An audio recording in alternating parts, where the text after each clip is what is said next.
آج میں پھر میں وہی جس گھر میں بیٹھے ہوئے ہیں نا انہی کا واقعہ سناتا ہوں.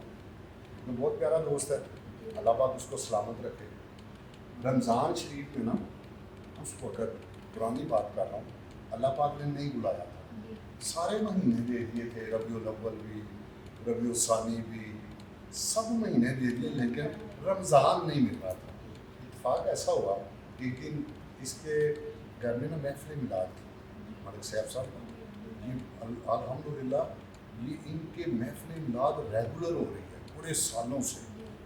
ہر ماہ پہلے جمعے محفل میلاد ہوتی ہے. محفل میلاد تھی تو کچھ دوست آئے ہوئے تھے, رمضان شریف تھا, تیسرا رمضان تھا شاید.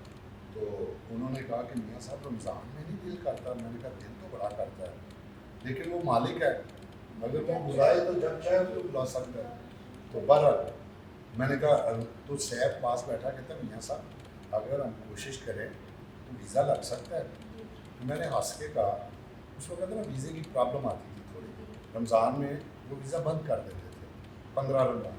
تو میں نے کہا ملک صاحب ویزا یہاں نہیں لگتا, ویزا ادھر لگتا ہے, ادھر صرف پاسپورٹ جمع ہوتے ہیں, ویزے تو ادھر لگتے ہیں. میرے قریب آ گیا کہ ادھر ویزے لگتے ہیں.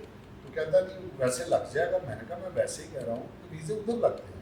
تو کہتے ہیں ایسا کریں کہ صبح پاسپورٹ لے اور ویزے کے لیے ٹرائی کریں.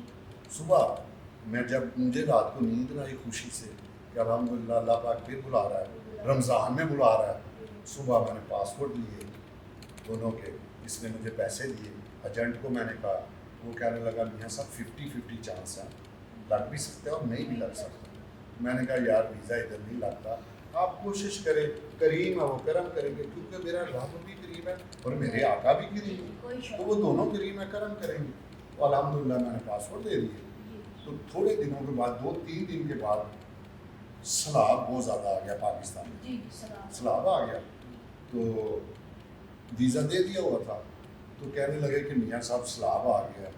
تو مجھے میاں شفاعت شریف صاحب نے میری ڈیوٹی لگائی ہے کہ ان کے لیے بندوبست کچھ کرنا ہے, تو لہٰذا ان کو منع کر دیں کہ میرا ویزا نہ لگے. میں نے کہا یار میں تو نہیں منع کر سکتا, میری تو وہ زبان ہی میرے پاس نہیں ہے کہ آپ خود پھر منع کر لیں کہ ادھر کا ویزا اور میں کہوں نہ لگائیں.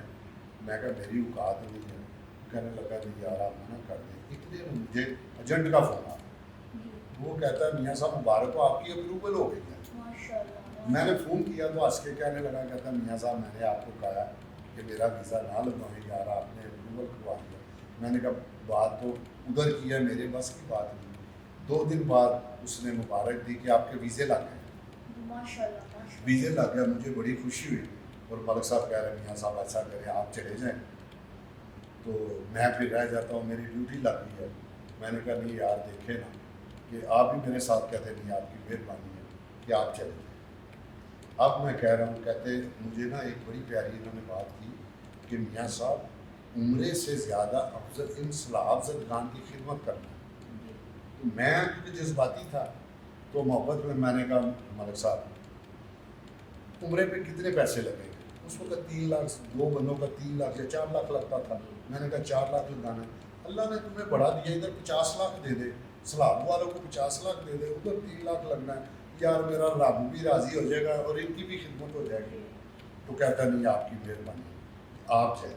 میں نے نا سوچا کہ بات اس نے بہت بڑی کی ہے کہ ان کا زیادہ حق ہے صلاح افضل خان کا. تو میں نے فتویٰ لیا کسی سے, مولوی سے, کہ باقی یہ ضروری کام ہے یا عمرہ ضروری ہے. پوچھا میں نے, وہ ڈاکٹر طاہر قادری صاحب تھے, انہوں نے بتایا کہ عمرہ بھی چھوڑ دے, حج بھی چھوڑ دے اور ان کی خدمت کرے. تو الحمدللہ اس کے بعد کیا ہوا کہ عمرے پہ تو نہ جا سکے, پھر 14 دن کا ویزا تھا.